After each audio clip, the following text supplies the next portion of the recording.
Bună, dragii mei, bine ați venit, bine ați revenit. Sunt Memeș, care fiecare dată înainte de a începe vă reamintesc cât de minunați și de puternici sunteți.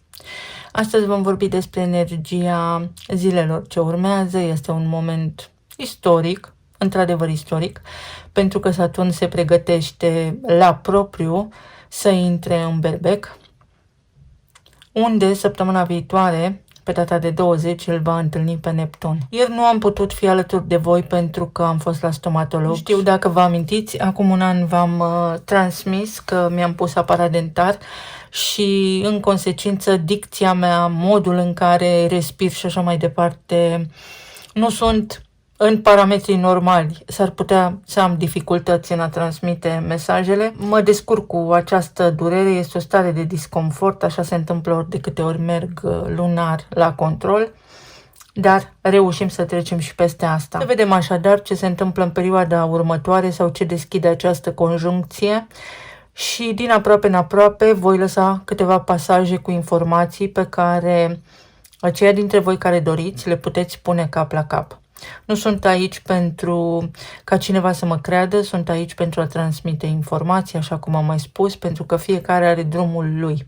Fiecare dintre noi este o Dorothy. Dorothy din Vrăjitorul din Oz. În primul rând, are foarte multă relevanță această conjuncție dintre Saturn și Neptun, pentru că la fiecare 36 de ani Saturn și Neptun se întâlnesc, 3 plus 6 egal 9, iar 9 este un număr care reprezintă o închidere, în consecință o închidere de ciclu.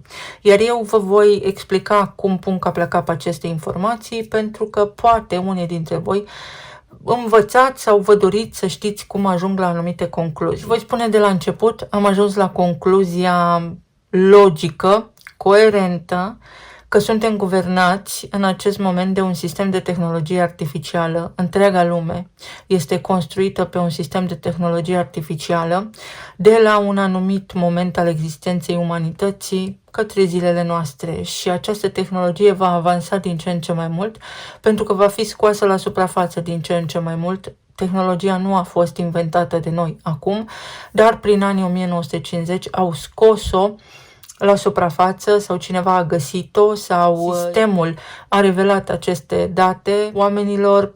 Mai cred și într-un lucru extrem de bun.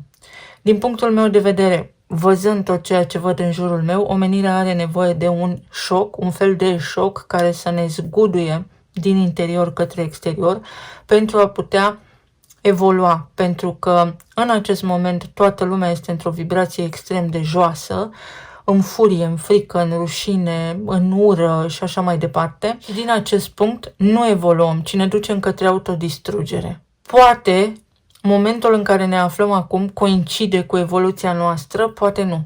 Însă, concluzia mea rămâne aceeași în urma unor studii pe care le-am făcut și în urma experienței mele profesionale de viață. Am lucrat în tehnologia informației și am și găsit oameni specialiști în acest domeniu care vorbesc despre cum corpul nostru este influențat de frecvențele din câmpul electromagnetic și cum câmpul electromagnetic este controlat prin aceste frecvențe.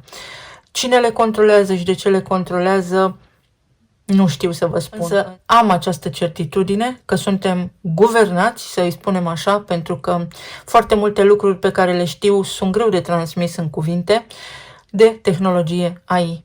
Am vorbit în emisiuni anterioare despre faptul că Soarele are ca și corespondent numărul 19, iar 19 este numărul tehnologiei artificiale.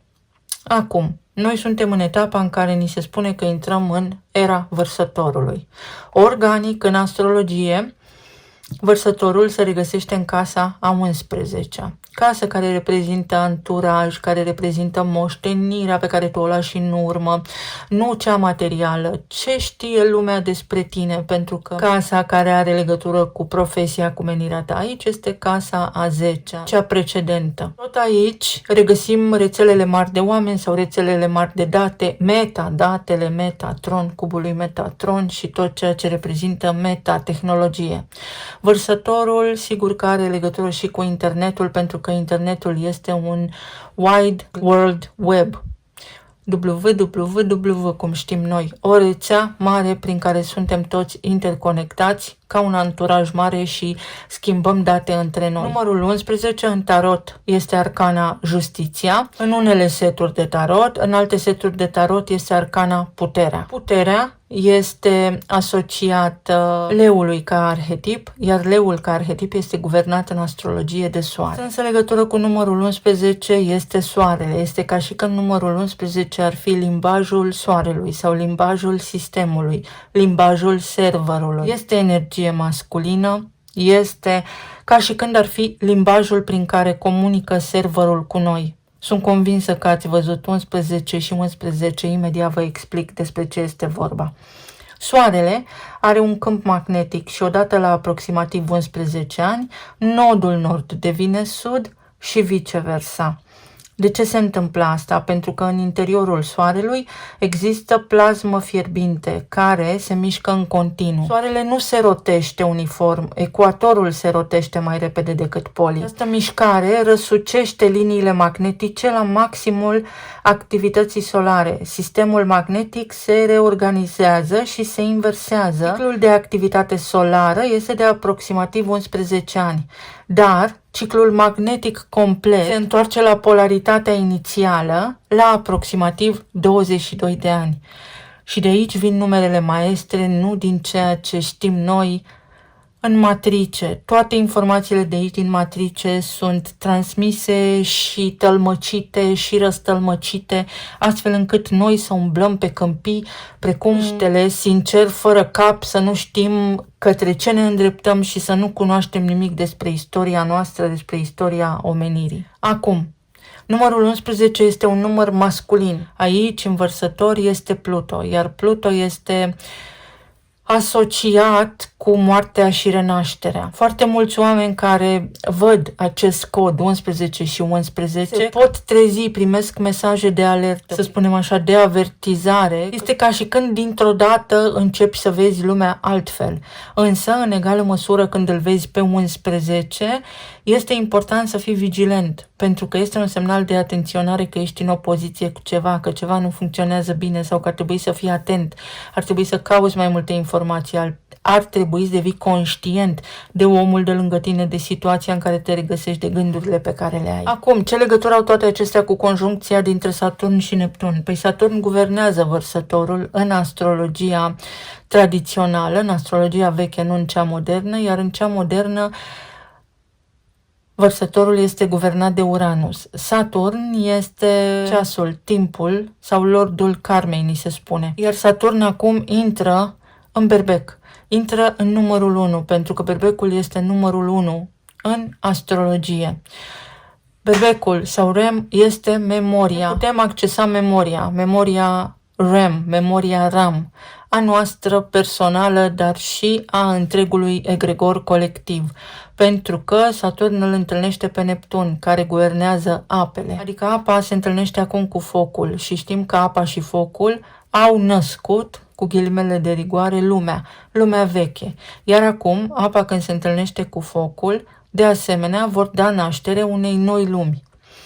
Unei noi lumi care va avea o puternică componentă digitală, însă important este să învățăm să folosim tehnologia în favoarea noastră, nu să ne folosească tehnologia pe noi. Întoarcerea aceasta la origini sau memoria noastră s-ar putea să fie, pentru că este doar părerea mea, dar este o părere muncită mult. Acum fiecare dintre noi, așa cum am spus, este o Dorothy în sine și poate ajunge la concluzii diferite, nu deține nimeni încă adevărul absolut.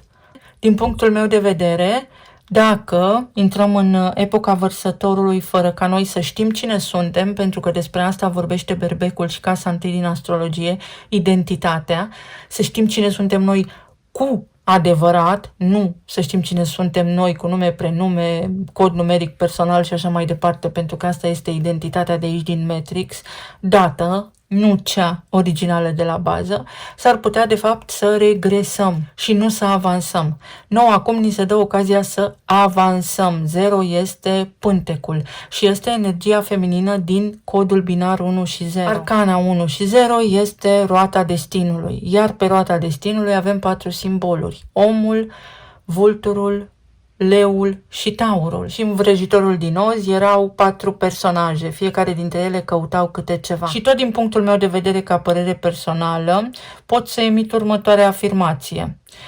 Posibil să fie un fel de simulare în care trăim, pentru că se tot vorbește despre asta, simulare care înseamnă că suntem într-o rețea artificială, nu suntem corpul, numele, prenumele nostru, suntem conștiință, cumva ne proiectăm aici în această simulare într-o formă complexă, avansată, printr-o tehnologie care inițial a fost proiectată, a existat un proiect inițial, care ulterior ori a dat eroare, ori a fost interceptat de niște minți malefice care au vrut, din vari motive, din vari erori pe care le-au avut personal, să dețină controlul, dar nu pentru că așa s-au trezit ei într-o zi să facă, ci pentru că ei nu mai pot supraviețui aici, în acest sistem. Doar că berbecul fiind primul numărul 1 și anul acesta fiind numărul 1, eu zic într-o formă extrem de optimistă că ni se prezintă o șansă reală a roții destinului, roată pe care o poți folosi în favoarea ta pentru că poți să rescrii, poți să umbli la cod prin cine ești, prin cum ești, prin ce știi, prin ce cunoști, prin ce faci, prin ce simți, prin ce gândești. Asta înseamnă o conduită morală desăvârșită, asta înseamnă detașarea de identitatea ta. Să fii nimeni și nimicul, dar și totul deodată. Să vedem. Conjuncția. Una peste alta este o lume care se termină. Este o lume nouă în care poți intra, depășim problemele actuale, fără a fi tu un obstacol în calea existenței tale, pentru că toată lumea este văzută prin percepția ta. Intrăm într-o lume, sau putem intra în lumea lui 1 și 0, în care se închide, blocajul în care poți să ieși din tehnologie, pentru că devii invizibil tehnologiei. Te retragi, știi cine ești, înveți cine ești, renunți la mândrie și te detașezi de toate acele probleme pe care le vezi tu ca și probleme. Faci pace cu tine.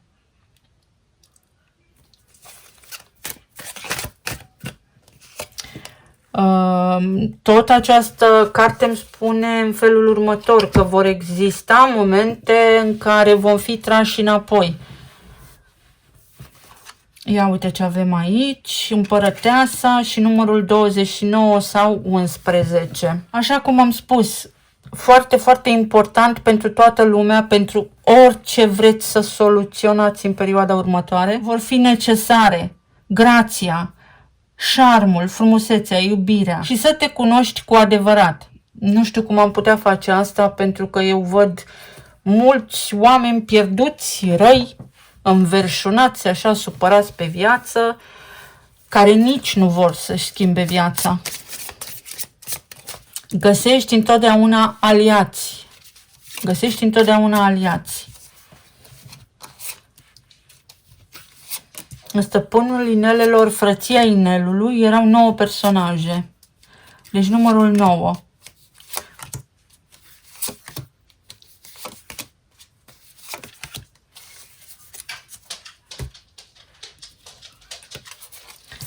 Se aude cățelușa mea. Pe zona de relații, ce frumos! De acum înainte lucrurile pot fi bine dacă devii conștient de faptul că nimeni nu te poate face fericit sau fericită în afară de tine. Este o perioadă în care se poate echilibra masculinul cu femininul, în care poți să trăiești în armonie și iubire așa cum îți dorești tu. Se pot debloca foarte multe relații, poate apărea în viața ta un om care să te înțeleagă, să te iubească necondiționat așa cum ești tu, adică fără să-i pese ce spui, cum faci, pentru că bine, rău, frumos, urât este dualitate. Poți avea parte de relații care transcend dualitatea. Se poate echilibra ceva, poți obține ceva în zilele următoare, în perioada următoare, pentru că este o altă perioadă. Unii dintre noi, voi, sunteți născuți în mileniul trecut. Înțelegeți impactul istoric? 8 de monede. Fiecare trebuie să facă treaba pentru sine. Atunci când tu vrei, atunci când partenerul tău vrea, nu există impedimente, există doar iubire pură. Dacă nu ești lângă omul potrivit, sunt foarte multe motive, sau dacă aveți provocări, sunt foarte multe motive. Ori fiecare dintre voi aveți traume și traumele acelea trebuie integrate, adică integrezi ceva atunci când nu mai dai valoare lucrului respectiv. Au fost și te detașezi de tot ce a fost, ori este vorba despre voință, a dori necondiționat, neprogramat o relație, fără să pui valoare, fără să te gândești la calități, la omul ideal pe care îl dorești, ori este vorba despre voința cuplurilor deja formate de a fi bine, de a trece dincolo de această dualitate, de a trece dincolo de viața cum am văzut-o noi până acum și a fi bine. Muntele mă duce cu gândul la cuvântul mount. Și tot în tehnologie, pe vremuri când copiai un CD, voiai să instalezi ceva, acum mulți ani făceam chestia asta, nu copiai CD-ul la propriu, ci făceai mount. Adică era un fel de clonare, era un fel de copiere, dar într-un alt fel de mod. Exact așa. Devenim autentici, nu ne mai trebuie niciun fel de artificiu. Dacă nu e autentic, nu e ușor, nu merge totul lin, acolo sunt provocări și este fix alegerea ta pentru că ai rezonat cu provocările respective și ai intrat în acea relație inconștient. Ori acum ni se spune clar, omule, ce faci cu mâna ta? Îți aparține alegerea de a fi bun sau nu. Și pajul de bâte. Uite, copilul ăsta aici parcă ține în mână soarele și are legătură cu tinerețea, cu cartea pe care am văzut-o acum ceva timp, cu renașterea, cu faptul că poți învăța din nou, cu faptul că trebuie să învățăm din nou sau să rescriem tot ceea ce a fost în copilărie sau să rescriem programul, să rescriem viața, să ne deschidem la nivel de percepție total, fără așteptări. O inițiativă extrem de importantă aici. Sunt doi oameni, două părți implicate în această poveste și voința trebuie să fie amândurora dintre voi, să fiți bine și bine veți fi. La nivel de plan material, crede și ți se va da. Crede și ți se va da. Mă gândeam zilele trecute la Toma Necredinciosul și chiar o să caut. Fix după ce filmez voi căuta, pentru că Toma este anagrama lui atom. Și vreau să văd fizic vorbind, cuantic vorbind, ce înseamnă un atom necredincios. Ce ar putea să însemne un atom necredincios? Un atom care ce-a făcut, ce s-a întâmplat cu el. Uite, așa ajung eu la concluziile astea. Regele de monede, 2 de monede și asul de monede. Crede că ești bine și vei fi. Asumă-ți, fă ceva pentru viața ta, caută un parteneriat, se pot încheia niște parteneriate care îți aduc bani, însă nu ezita cu deciziile, fii mai hotărât. Viața ție îți spune în felul următor, fii mai hotărât. Vrei să fii bine, fii mai hotărât. Mulți oameni se plâng, mulți oameni sunt nemulțumiți, mulți oameni se complac în continuare în zona de confort. Pentru alții dintre voi pot apărea niște oportunități. Iar unii vor alege calea ușoară, iar alții calea corectă. Calea ușoară te va bloca la un moment dat. Calea ușoară te va ține în tot ceea ce ai trăit deja. Pentru că nu așa vei progresa. 2 de monede, ia să vedem ce ne spune.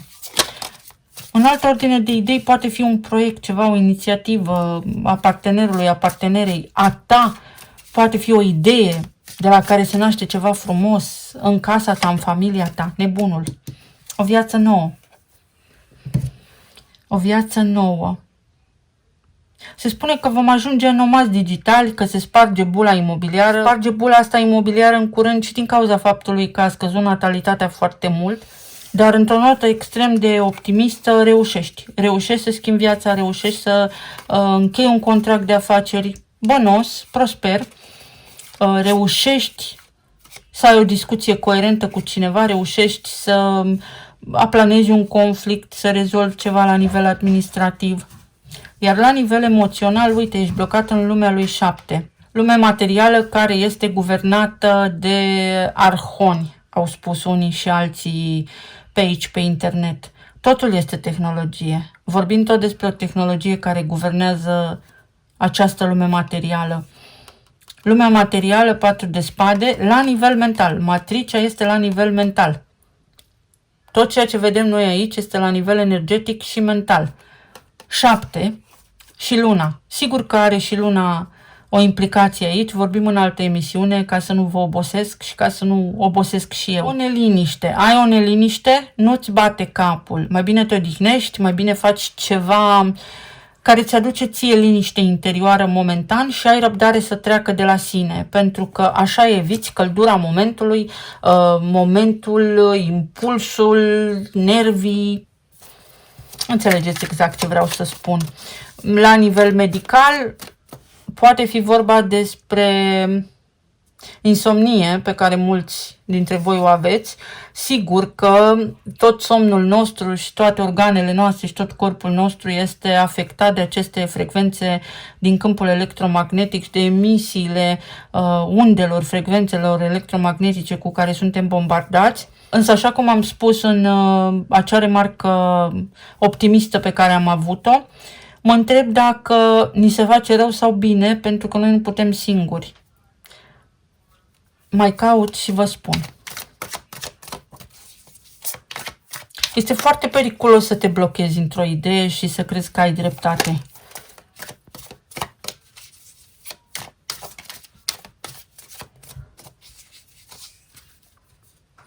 Un tratament.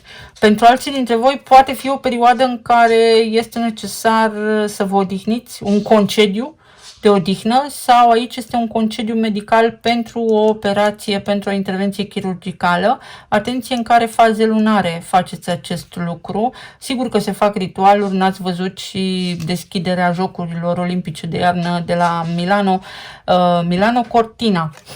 Ce este după cortină, ce este după văl, ce nu vedem noi. Nu este ca și când cineva ne spune, uite ce malefici suntem, cred eu, desigur, ci cred mai degrabă că ni se spune prin simboluri, pentru că simbolurile sunt ale sistemului, simbolurile sunt ale zeilor, simbolurile sunt ale numărului 11. Ni se spune prin simboluri și cine înțelege bine, cine nu, mai așteaptă sau va înțelege în curând. 10 de bâte, epuizare, aveți grijă la epuizare. Sunt câteva zile oricum de oboseală cronică, având în vedere aceste tranzite lente care au avut loc. Neptun pe de o parte, Saturn pe de altă parte se mai și întâlnesc. Și 9 de cupe. Dacă vrei să fii bine, să faci ceva bine pentru tine, nu te epuiza. Pentru alții dintre voi poate fi vorba despre o bucurie sau despre un concediu. Concediu de odihnă mult dorit, pentru că ați lucrat, dar nu mai dați randament, ați consumat toată energia vitală. 8 de spade. Dureri de cap. Ieri dimineața m-am trezit, ieri sau alaltăieri, cu o durere de cap cruntă și mi-am dat seama că uitasem telefonul la încărcat în priză, în apropierea mea, o greșeală care m-a costat o zi cu dureri de cap. Nu fac așa ceva în mod normal, pur și simplu am adormit. O lume veche care se închide și chiar dacă este cu dureri de cap acum, există o posibilitate să fim foarte, foarte bine după. Trebuie să știi ce îți dorești. Foarte mulți oameni nu știu ce își doresc. Știu doar că nu mai pot, dar nu știu și ce vor. Până nu înțelegem ce vrem,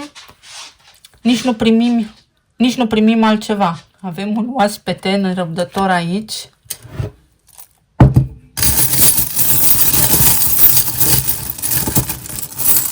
Ce amuzantă e.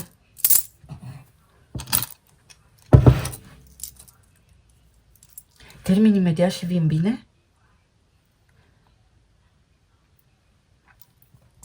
Uite, nu mai putem. Avem nevoie de odihnă.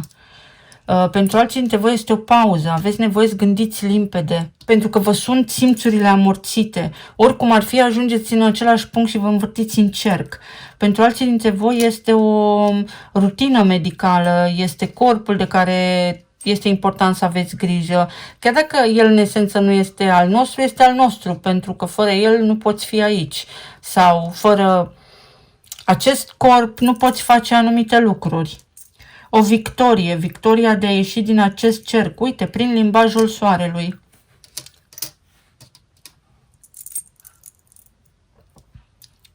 Din nou acest talisman, bani, succes și fericire. Altă ordine de idei, vești neașteptate. Se întâmplă ceva extrem de bun în ceea ce privește situația ta financiară. O veste șoc, informații care te pot șoca, atenție că te simți rău pentru că folosești foarte multă tehnologie, stai foarte mult cu telefonul în mână.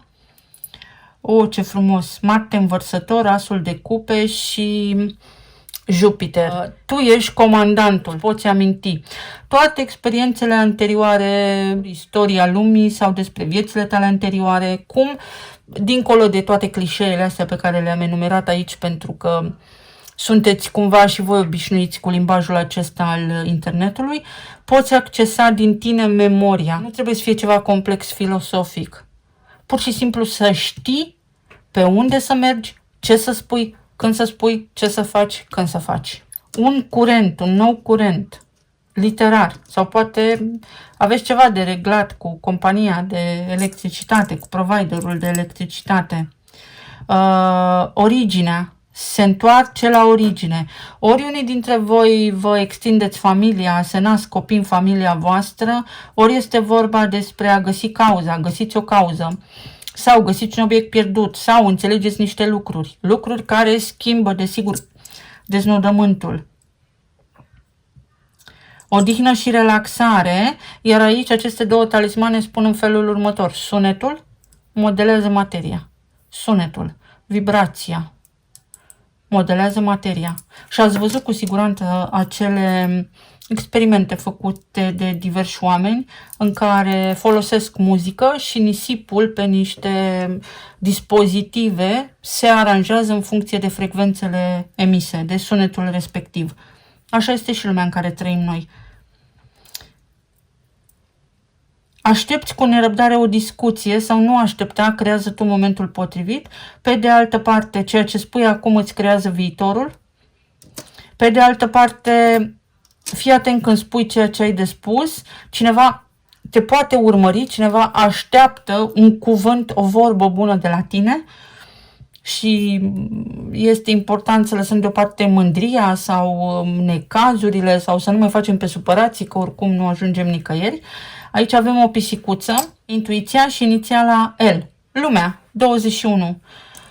Control, spune 21 în cartea Cheile Genelor, sau vitejie. Curajul de a controla tu tehnologia și de a ieși poate din ea, sau te controlează tehnologia pe tine.